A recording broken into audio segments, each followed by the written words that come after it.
Money Radio, discussing the business of making and spending money. Hello, you're welcome to today's edition of Money Radio on Leadership Podcast.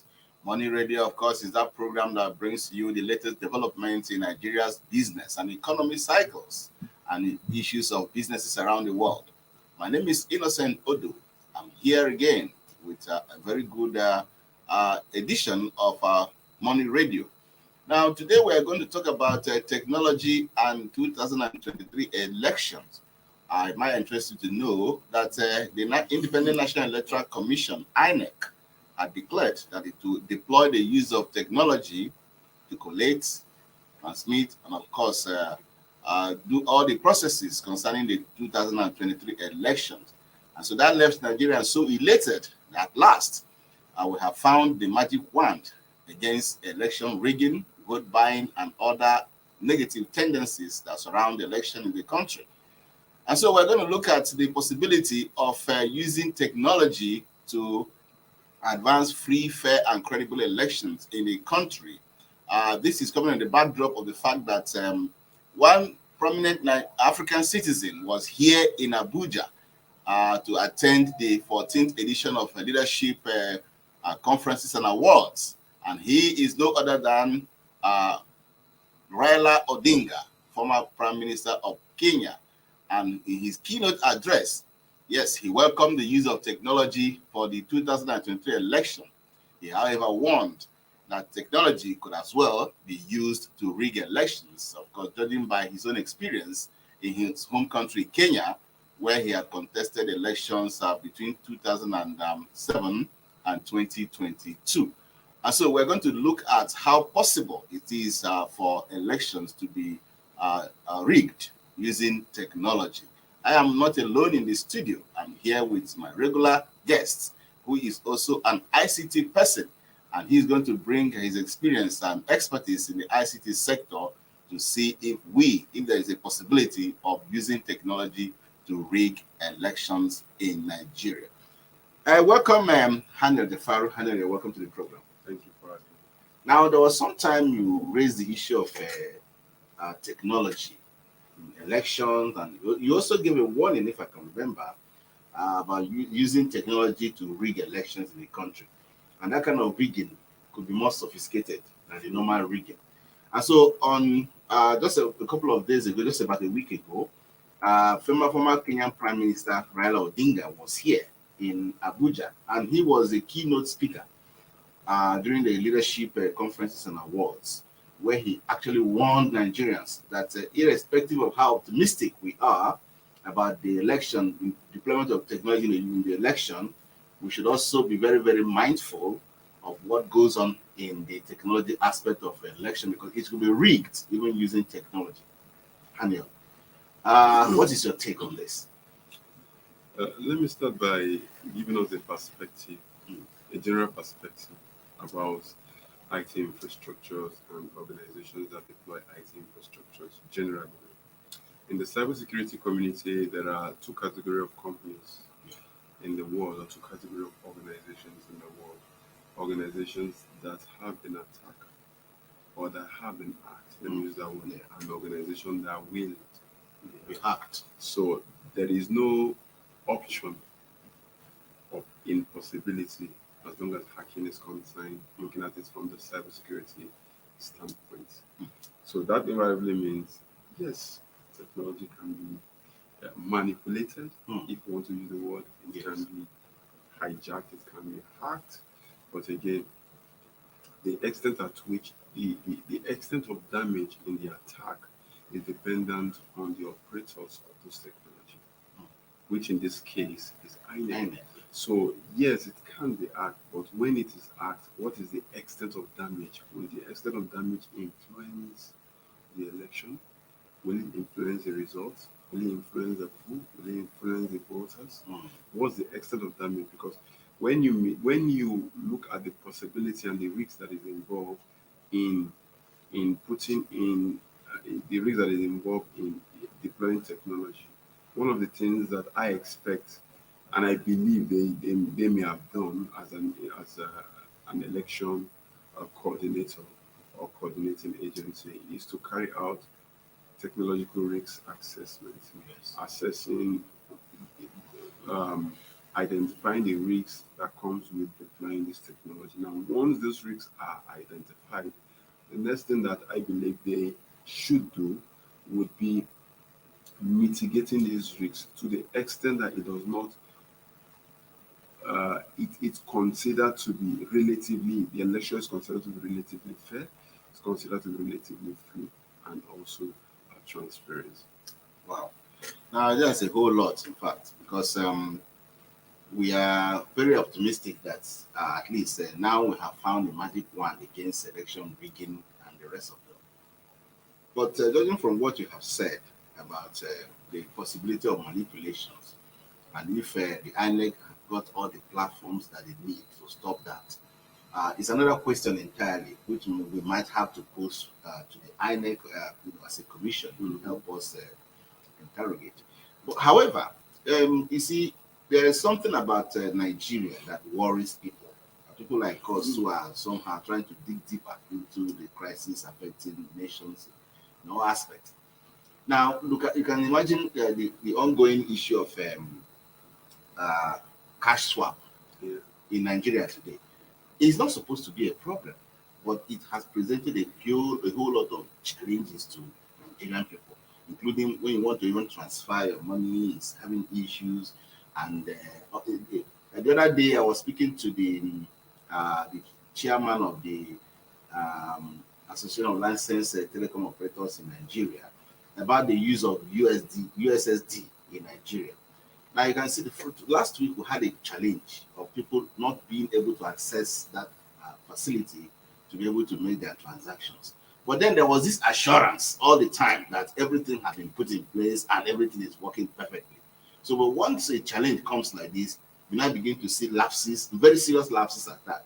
So do you really have confidence that when INEC declared they were going to employ the use of VIVAS, for instance, this biometric voter accreditation system that they've all celebrated, whether that would in fact reassure Nigerians, judging by what we are seeing on ground today?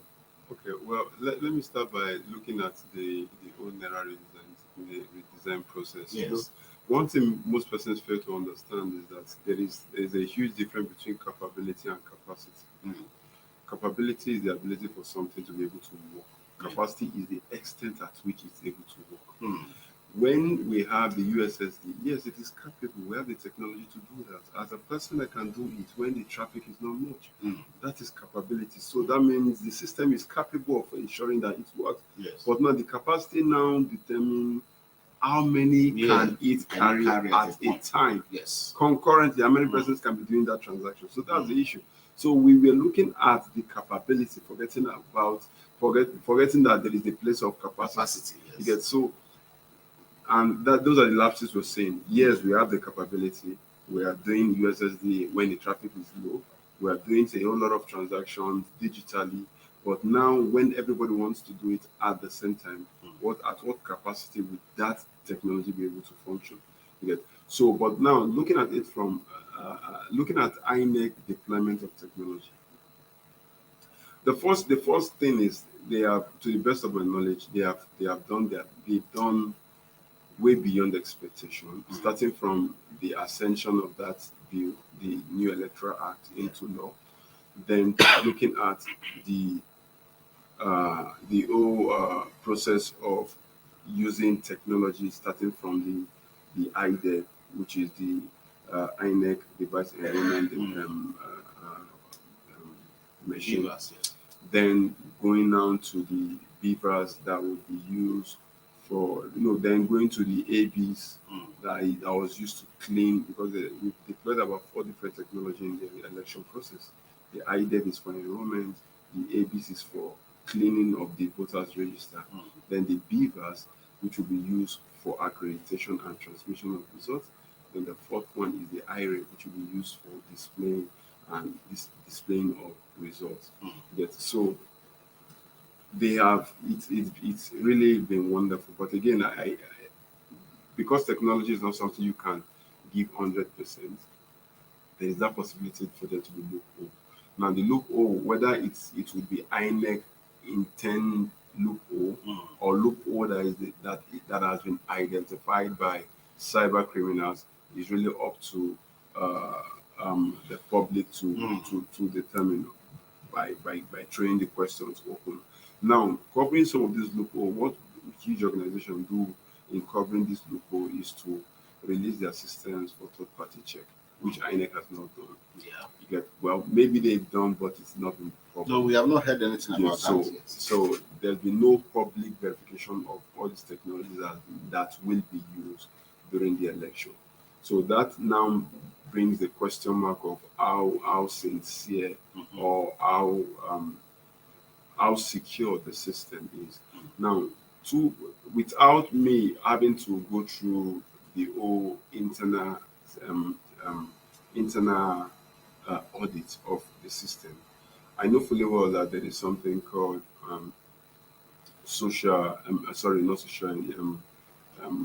re-engineering. Yes. Re-engineering is the process of getting an existing technology, then manipulating the process at which the technology works to the extent that the entering and output, the entering produces the same output but two different processes. So that means if somebody is able to get the beavers, for example, they can carry out what is called re-engineering on the beavers. Yes. To the extent that the beavers can do the accreditation, the beavers can do the transmission, but what happened in between the accreditation and the transmission, something huge can happen. And you would not know, because what displays in the IRF portal is assumed to be the most accurate. Meanwhile, before it gets to the IRF portal, there is just that possibility that something must have happened. Now, that's re-engineering, and that the re-engineering also means that you need to have data of the election registers. And I was invited in one webinar where somebody was boldly saying that he has seen the INEC. He has seen people showing him the INEC, the voters register. So now what they want to use the voters register for is exactly what I don't know. Whether they want to use it as retarget marketing or they want to use it for re-engineering, software re-engineering of the beavers, working with the assumption that they already have the beavers. These are two different scenarios and possibilities that the data can be used for. Then now also in the course of analyzing the portal myself personally, I noticed that while it is a very simple process, in transmitting of results from the beavers to the IREG, it's a complex internal process that the public generally don't know about, because what is being sold is that it's real time. Truly, yes, it's real time, but that real time truly now means that it has to pass through different numerous servers before it gets to the IRF portal. It does not just go directly to the IRF portal. It starts by going to INEC server. Yeah.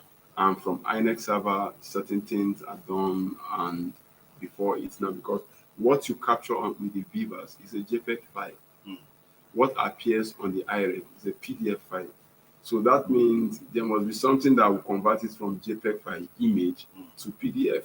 Yes, and if somebody or someone is able to intercept that conversion, then it now means that there is that possibility of manipulating what appears in the IRF portal. So it's a huge complexity, but again, it is still the role of INEC. Because one will wonder why Odinga was so particular about this election rigging through technology. And that is why what you have mentioned here, I prefer would actually raise some other questions. If INEC claims that its technology system for the election has been tested and proven to be accurate in terms of the processes, can they at least subject it to any third-party observation? Is it possible right now that we have just closed the election for INEC, without compromising any of their internal security mechanisms, submit or subject this technology to at least let's a third party that has expertise in this field also scrutinize the INEC system and perhaps certify it okay for the general elections? Well, it's still on INEX. I don't know. I don't know the reason why they have not, and I believe they may have the reasons why they don't want that. You get, but generally, it is generally good. In fact, in the cybersecurity world, there's what's called bug bouncing. It is a program whereby you subject your systems to testing by the public, and anyone that is able to identify a loophole gets paid for doing that. You get, so it will tell you the level of uh, the level of security that these persons have built into their system and how assured they are that their system cannot be compromised. So if INEC truly believe that their system can't be compromised, then they should subject it to testing. Yes, You get, so, but if they don't, then these are the things. And what they just need to do is subject it to third party internal audit. Okay, you can see that there are issues already, as you have in fact raised now. In the last election 4 years ago, they partly not fully deployed technology, but at a point, INEC actually denied its own server. It was reported, So now we begin to wonder why would at that point in time INEC started having issues with not having server or having server when at least at the central point of this thing would have been a server that would record all the number of votes and those who voted.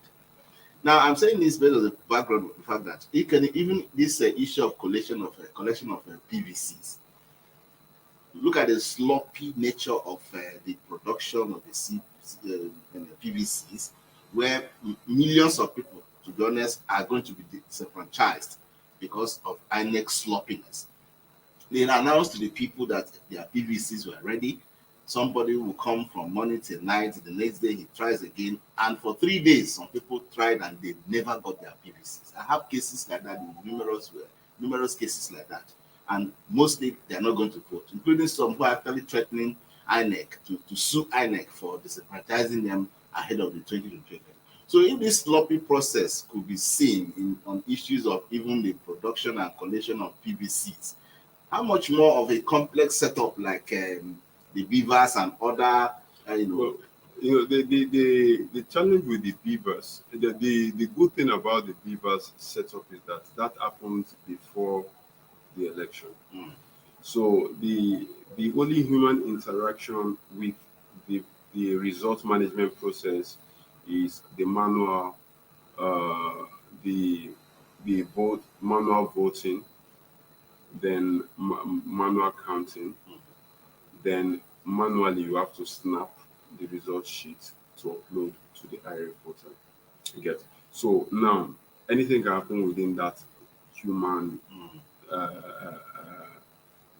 depending process. That process that depends on human interaction with the device or with the whole election result management process. So every other thing has been automated. The transmission of results has been automated, has been configured. Once it is captured by the beavers, we transmit. But yes, it's a complex process underneath it, which most persons would not know before it gets to the IRF. The IRF system is already there, so it just needs to. It's just waiting for data to come and it feeds to the public. So, but for the last one, then there was no, it was not engraved in the act that technology must be used. So there is that possibility for INEC to say we don't have technology, we don't have that technology. But now there's now the legal backing of technology. So there will be no denial. In fact, technology is what everybody depends on in the election, especially in the transmission and the viewing of the election results. Okay, you know why this thing has become a very topical issue is that once elections are rigged in technology fashion, it is very difficult for people to actually discover if such elections are rigged. and they can be done in a very sophisticated way. So we are a bit worried that this system might be compromised either by internal forces within the INEC, or maybe I don't want to indict the commission, because let's just give them the benefit of the doubt. We're just trying to raise issues concerning the challenges that might be there as they try to use technology for the election process. So they have to really go and clean up whatever system thing that they have, and possibly make it public for the people to also scrutinize. So I'm thinking, is it possible for the political parties involved now to have their agents within those within the setup, so that they can also monitor the technological mechanism so that they cannot be shortchanged in the process? It depends on the. That's why I say there is need for what's called technological risk assessment. If the setup is sensitive enough to the extent that certain persons can reveal the configuration or setup to their party and other criminal elements, cyber criminals, to use the setup configuration on a target system, then with that level of risk, it's going to be difficult to be able to make the election, the technology secure. So if there is a proper technological risk assessment, all those things would have been put into that perspective to see if there is need for party agents to come, or if there is need for party agents to for them not to be involved in the setup. But again, beyond all this, what I'm even concerned about is the concept of overvoting, as we have seen in even the Osun election, yes, as identified in the courts, that there are places where there was overvoting and all that. And this, I believe, most political parties would want to leverage on by collaborating with INEC staffs to ensure that certain persons whose accreditation did not go through are allowed to vote, even though it's one person. Yes. That invariably means that one person can change, of course, can change the results. Cause one person's vote that he is not supposed to vote as a result of collaborating with the INEC officers or the polling unit agent, can cause that polling unit to be cancelled. Yes. And that is a huge concern for everyone. And I believe political parties should look at that possibility, because that if they try all necessary technological angle and they are unable to read it, attack it, or hack the technologies involved, then they may look at the loopholes that exist within the manual process. And that's just one of the loopholes. Well, I guess that's the right place to anchor on the program today. Anel, thank you so much once again for joining us. It's been a pleasure having you talk about these issues ahead of the elections. It has actually become incumbent on all of us to look at for areas where there might be lapses that people can exploit to, manipulate the system to change the people's mandate and then give a victory to people who never deserved it. So we're going to put all those things in proper perspective going forward, so that at least the 2023 election can produce the mandates of the people, genuine mandates of the people, so that we can begin to redeem Nigeria from the quagmire of the current times. And of course, it may interest you to know also that if we fail in 2023 for whatever reasons, I don't think investors will find Nigeria a safe haven anymore to do business. So we have to get 2023 right, and the technology we have deployed must be deployed in the right ways to ensure that we produce the best candidate to lead Nigeria going forward. It's on that note that we draw the curtains on today's edition of Money Radio on Leadership Podcast. We ask you to stay tuned for other programs. We promise also to bring you a bumper edition of Money Radio when next week comes. Thank you and goodbye. Thank you for watching. For sponsorship and advert placements, please contact 080-3688-6158. Last Word Leadership Podcast Studio. You have the last word.